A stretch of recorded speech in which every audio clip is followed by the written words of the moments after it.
wanted to welcome everyone today to our discussion on Medicare and Medicare Advantage. My name is Jeffrey Racca. I'm the OrthoForum Advocacy Chair. I wanted to introduce Dr. Bricker, who is the expert on Medicare and Medicare Advantage plans, and I really want to thank you for getting together with us today and discussing this. Dr. Racca and OrthoForum, thank you so much for having me. Again, I'm Dr. Eric Bricker. I'm an internist, but originally I started out as a healthcare finance consultant.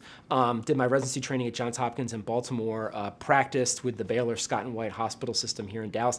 Actually started a healthcare navigation company that helped 1.8 million people navigate their health insurance and their healthcare for over 11 years. So for better or for worse, I've seen it all, and I would love to share with you about Medicare Advantage today. I really appreciate it. This all came about, I think many of us in orthopedics and in medicine in general, sometime around September, we start getting a bunch of people asking us a bunch of questions about, hey, what healthcare plan should I become a member of? A lot of us have, obviously there's the BUCAs, the Blue Cross, Blue Shields, the Cignas and everything, and there's also local Medicare Advantage plans. And I don't always know how to answer that question because it's a very complicated question. I think there's a lot of people who don't understand what the difference between Medicare is, A and B, Medicare D, the Advantage plans, or the supplement plans. And we could probably start off with Medicare Advantage and let's talk about what are the advantages of that for patients. Yeah, so at a very basic level, Medicare Advantage is when a patient gets Medicare through a private commercial insurance company as opposed to directly through the government. And so there, that Medicare Advantage plan is different than traditional Medicare in several key ways. And probably two of the big ways that it impacts them is that it's much lower cost than traditional Medicare. So the premium that they would have to pay for Medicare Advantage, it's actually lower than traditional Medicare. And then the out-of-pocket costs that they would have to pay for a doctor's office visit or for a hospital stay, it's actually a lot less than what they would have to pay in traditional Medicare.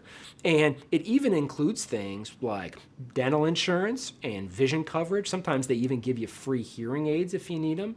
Sometimes the Medicare Advantage private commercial insurance company will even give like gift cards with like $500 on it to buy groceries to like entice you to sign up for the Medicare Advantage plan. So it has become so popular that a little over 50% of seniors are actually now on Medicare Advantage plans. So it's actually more than people that are on traditional Medicare.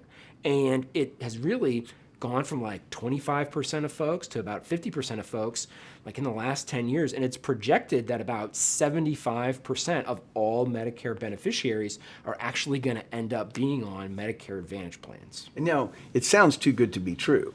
Right. It's a great point. It seems to me, in my market at least, we see a lot of patients now who are on these Medicare Advantage programs who are being switched, say, from one year to another, like where they can get different things done, like which hospitals they can go to. And, a lot of us physicians have privileges at one or two hospitals, but usually we don't have them at every hospital in the market. And it seems like there's a lot of disruption in care, probably based upon the contract between these Medicare Advantage plans and the local hospitals or surgery centers or group practices.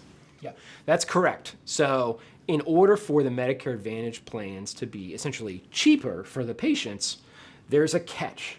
And that catch is that there's less choice for the patients and there's less choice for the doctors. So with Medicare Advantage plans, there are specific network rules around which doctors you can see and which hospitals and facilities you as a patient can go to. Whereas with traditional Medicare, the vast majority of doctors and hospitals, they take traditional Medicare. So you can pretty much see any doctor and go to any hospital that you want. So with Medicare Advantage, it really limits your choice. And then to your point, that narrower choice of doctors and hospitals that you can see, it might change from year to year. So you might have been able to go to see a certain doctor at a certain hospital one year, but then the next year, even on the same plan, you might not be able to see them anymore. So you lose a lot of choice there. And then the second place that you lose a lot of choice is that Medicare Advantage plans have these things called prior authorizations, which is essentially mother may I. It's like, yes, I would like to have a knee replacement or a hip replacement or a spine surgery, but you literally have to ask the insurance company permission in order to do that. And if the insurance company doesn't give you permission as part of that prior authorization, then like you can still have the joint surgery done, but they just won't pay for it.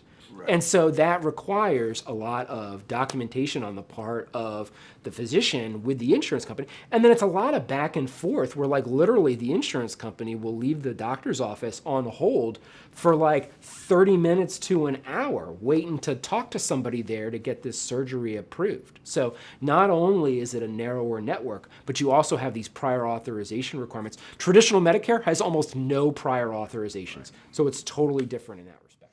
I think that's the biggest thing we see in our practice too, is that patients who did have traditional Medicare at one point and who do get into these plans are like, wait a minute, you mean I can't see my cardiologist anymore because their group's been cut out? And then they don't understand, wait a minute, why can't you do my surgery? Because last year you could have done it. Yep, that's exactly right. And so what happens is a lot of patients, not all, but a lot of patients, essentially they have buyer's remorse.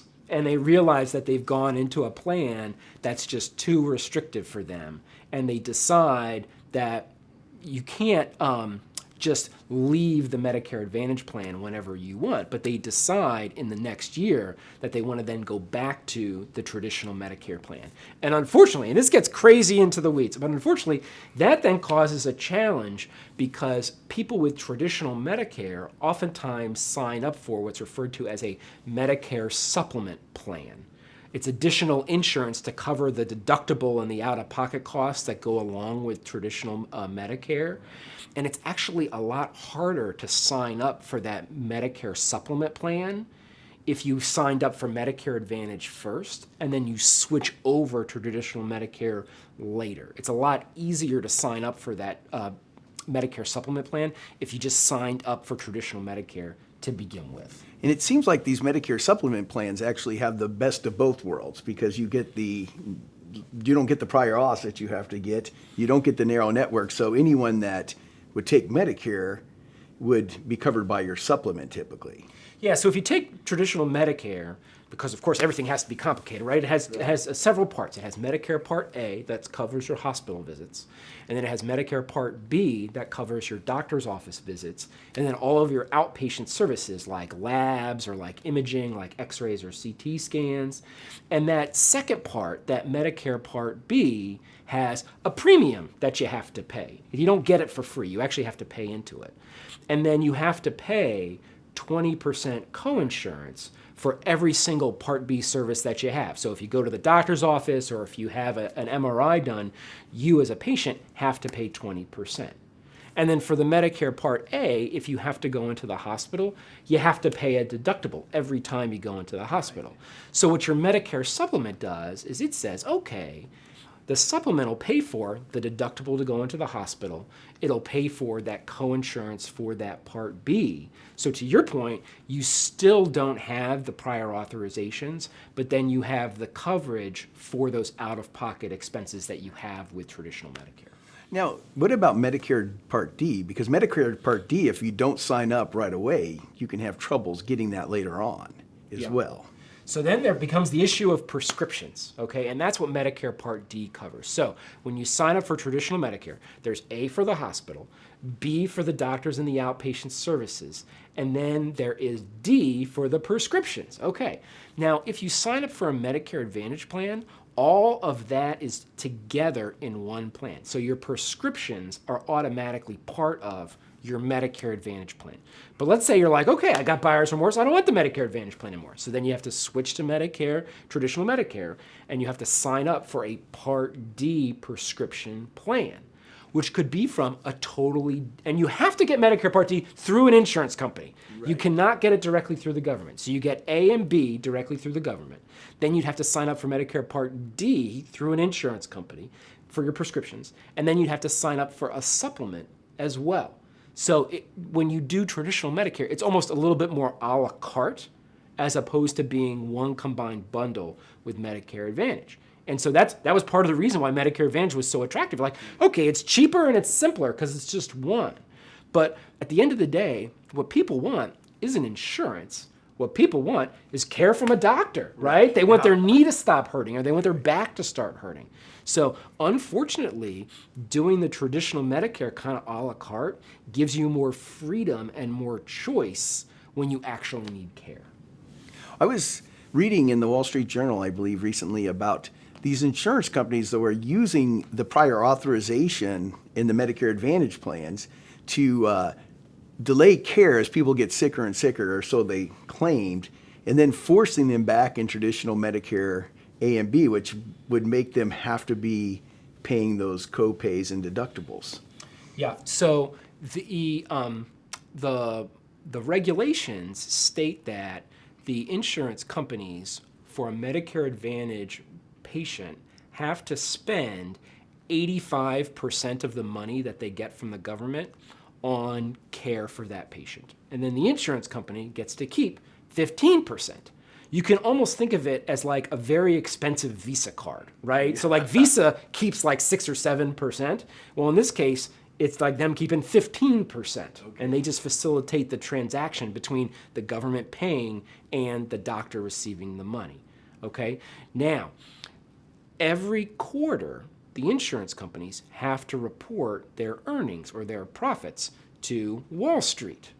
And they report that what's called that medical loss ratio, that 85%. Which basically means care. That's right. And they almost always exactly hit the 85%.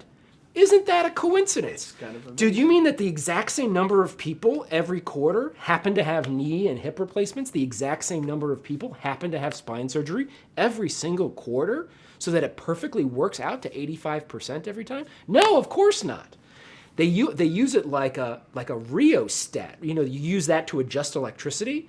And so they use prior authorizations to be like, okay, well, we've got our quarterly report coming up, so we better dial back on the surgeries that we approve so that we're right at that 85% number when we report it to Wall Street. So if anything, it's also a matter of like the timing. So it's not a question of, okay, well, are you clinically, is it clinically necessary for you to have the surgery? But it's also like, okay, is it convenient timing for the insurance company to actually approve it or not?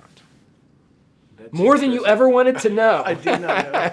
So again, it just points to nothing in this world is free. And so if you want to have the lower cost and the lower complexity of the Medicare Advantage plan, you're just going to have less choice and less freedom.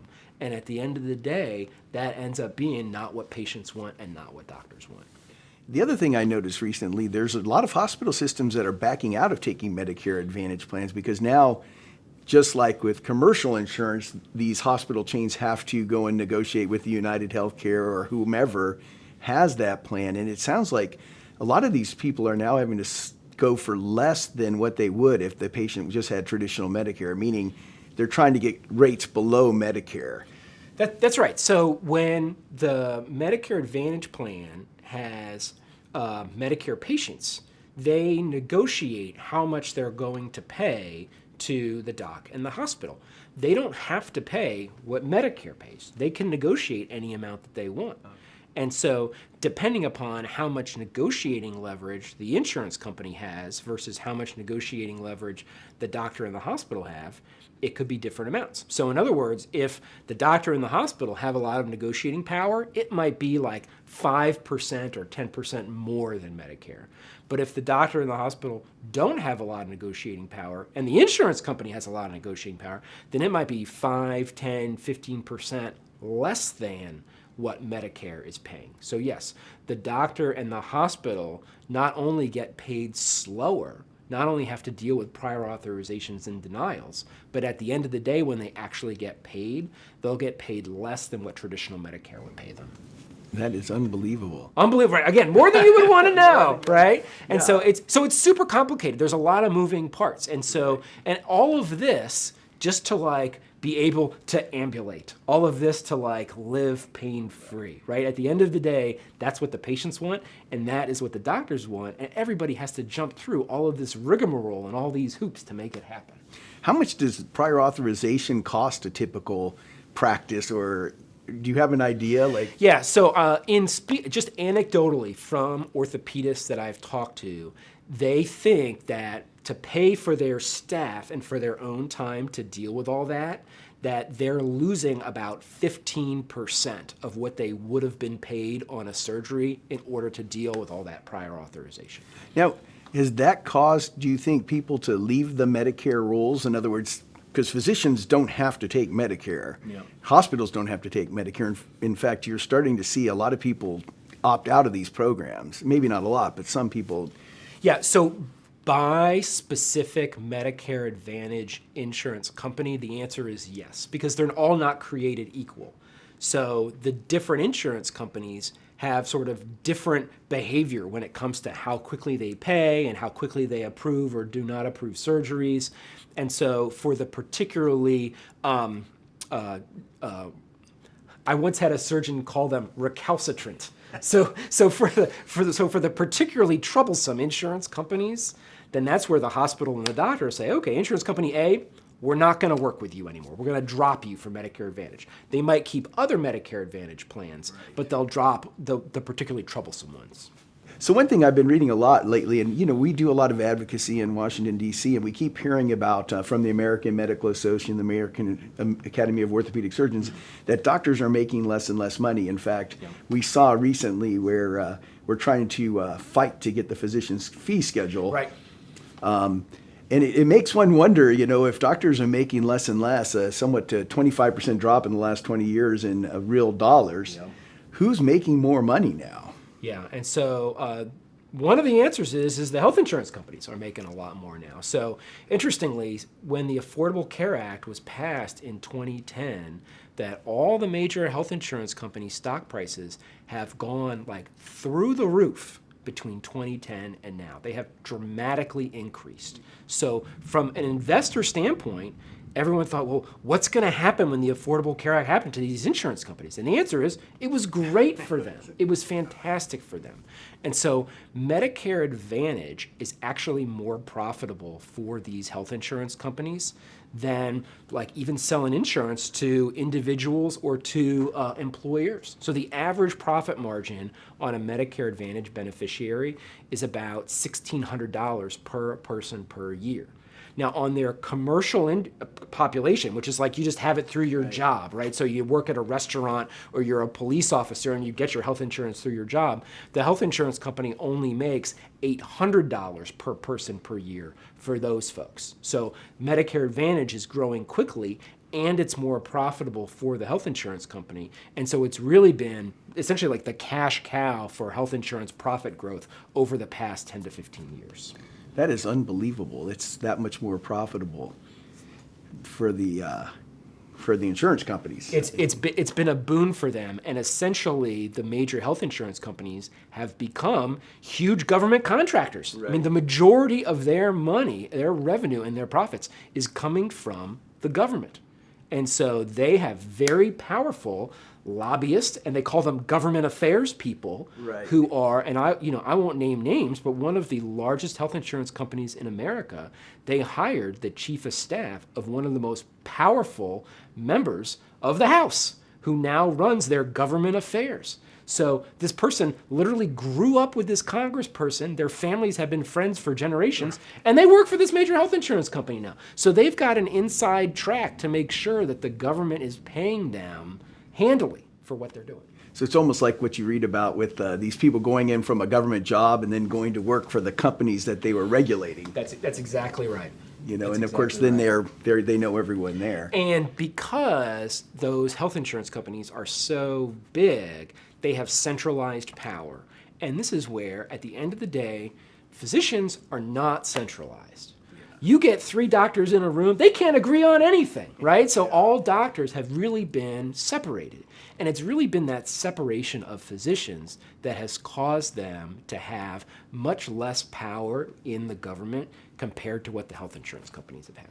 And we've both been doing this quite a few years. When I was in medical school, my dad was an orthopedic surgeon in private practice in Albuquerque, New Mexico for a long time. Kind of the dream was you would go out and hang up your own shingle, right? And it seems like because of the corporatization of medicine, that's just no longer a dream. Have you seen different changes in access because of those kind of changes? Because right now, most of our physicians coming out of training are going into big group practices. Yeah, so it's a great point, and it is a huge change where not too long ago, 5, 10 years ago, upwards of 70% of physicians were in private practice. Now, sometimes it was solo practice, or it was a small group, maybe 2 or 3 doctors together. And now, less than half, it's actually close to 40% of doctors are now independent, which means the majority, like 60% of them, are now working for these large group practices that are typically owned by the hospital system. And of course, anytime there is a large organization, almost by definition, it creates bureaucracy. And what is bureaucracy? It is a lack of flexibility. And every doctor knows that when they're taking care of patients, you need to be flexible, right? Because every patient is unique. And oftentimes their situations and their care is unique. And when you were either on your own or you were in a small group, you had the flexibility. You didn't have all of these rules that you needed to have. So like with scheduling, right? You'd be like, okay, someone needs to come in, whatever, you double or triple book, over lunch or what have you. And so it makes it, or the opposite, let's say you needed to spend longer with a patient. Let's say you needed to spend 30, 45 minutes, an hour with a patient, whereas when you work for a large corporation or a large physician practice, it's like, you have metrics. You have to see a patient every 15 minutes. You need to see at least 32 patients per day. And if you don't do that, then it shows up on your performance report. Okay, well, that's not really how to take care of people. Right. You have to be flexible to the patient that's in front of you, not to some arbitrary metric that's set by a large organization. Yeah, no, agreed. It's ironic, too, in most businesses, the bigger you get, the lower you can charge for what you do. I mean, you think about Walmart, you think about Target. In medicine, the bigger you get, the more you get paid for what you do. That's right. In other words, if you go to a hospital system, it's well more expensive than a private practice. Yes. For a number of reasons, what happens is that those much larger hospital systems will then negotiate much higher payments from the insurance companies, and unfortunately, those higher payments do not necessarily result in higher payments for the doctors themselves, because of course large organizations have to have a lot of administrators and a lot of layers of bureaucracy. And so to a certain extent, all that extra money that's being paid to the hospital system is going to pay for the bureaucracy itself, as opposed to the actual clinicians, the doctors and nurses that are actually taking care of the patients. Do you see more and more people in medicine then getting outside of the insurance companies? In other words, saying, hey, listen, we're going to go back to the way it was, cash pay?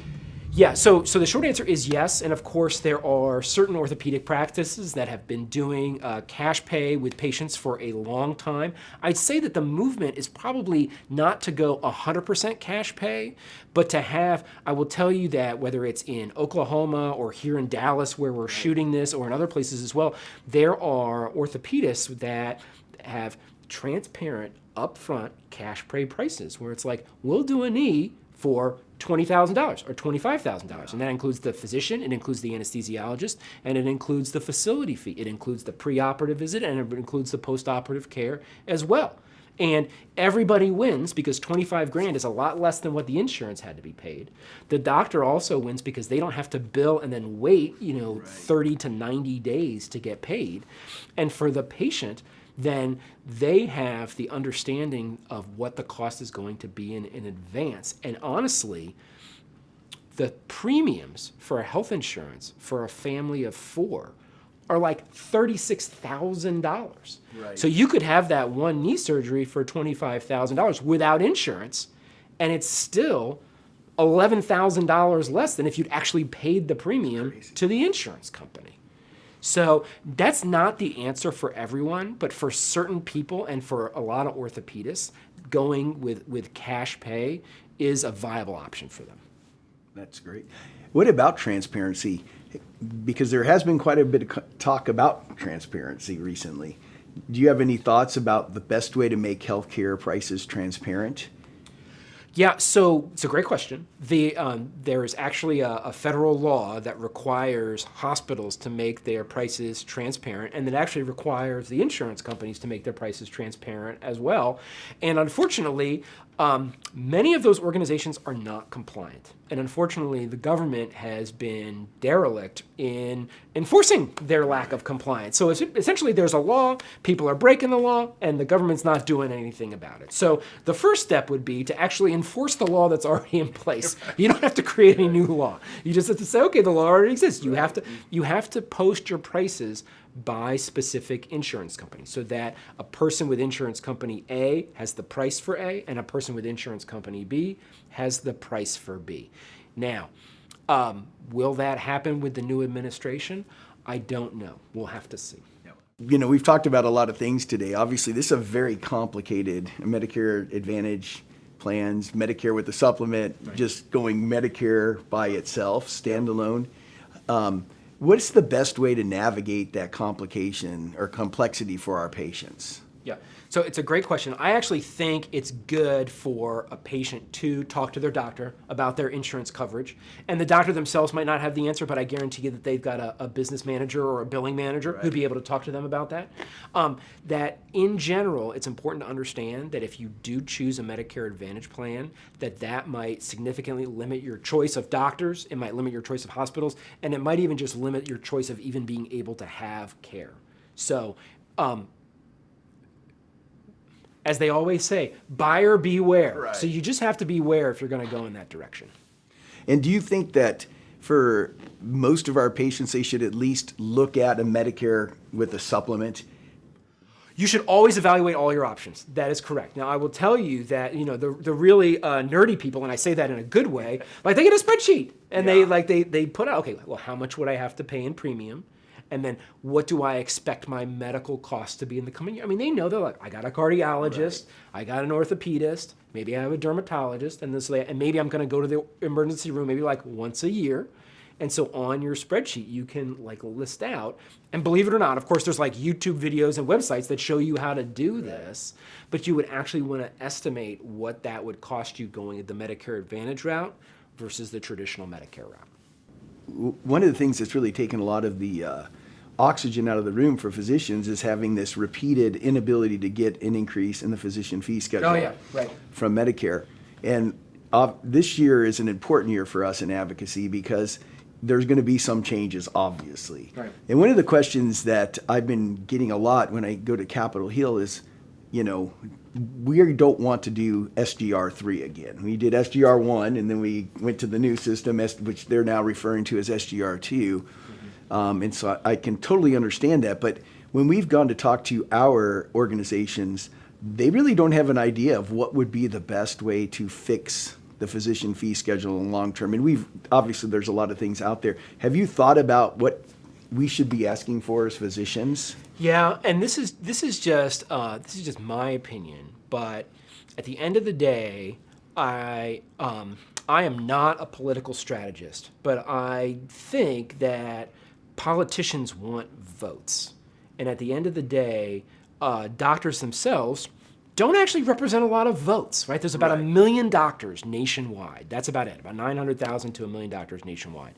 And so I really think it becomes a matter of, okay, what's the biggest voting block that doctors see? And that's seniors. And so I actually did an interview with the head of the Robert Wood Johnson group in Washington, D.C. I went into their office. And I asked them, I'm like, hey, I heard you have this summer internship, I'd be interested in it. And they told me about it. And they said, one of the things that we do in this internship is we have you work with AARP. And I said, why would you have me work with AARP as part of the Robert Wood Johnson fellowship? And they said, oh, nothing gets done in healthcare in America without AARP. And so, honestly, I think that's the way to go. Now, here's the kicker. Where does AARP get its money from? The number one source of money from AARP is United Healthcare. Right. United Healthcare pays the AARP more than AARP members do. Wow. And so the key is actually to have seniors, whether it be through AARP or through another organization, actually push on Congress to have physician reimbursement increase just to keep up with inflation, right? So it's important to note, hospital reimbursement has kept up with inflation, right? So inflation collectively has gone up about 70% over the past 15 years. Hospital payments have gone up 70% over the past 15 years. Doctor payment has gone up 10%. So in other words, hospital payment has gone up 7 times more than doctor payment over the past 15 years. And a lot of it has to do with the fact that physician voices are not heard. And honestly, I don't think physician voices are ever going to be heard. It has to be done through the seniors themselves. So one thing we could do is talk to our patients who are seniors, a lot of us. Do a lot of total joint surgery. So a lot of my patients are Medicare patients, and get them involved. 100%. Again, I'm not a political strategist, but I think that the way to get the politicians to change the way that doctors are paid is to be like, look, this isn't about doctors. It's actually about the seniors that are voting for you or not voting for you. I think that's the way to go. Well, thank you so much for meeting with us today and answering our questions. We really appreciate your time, and I learned a lot, so thank you. Dr. Racca, thank you so much. Thank you. Thank Appreciate you. it.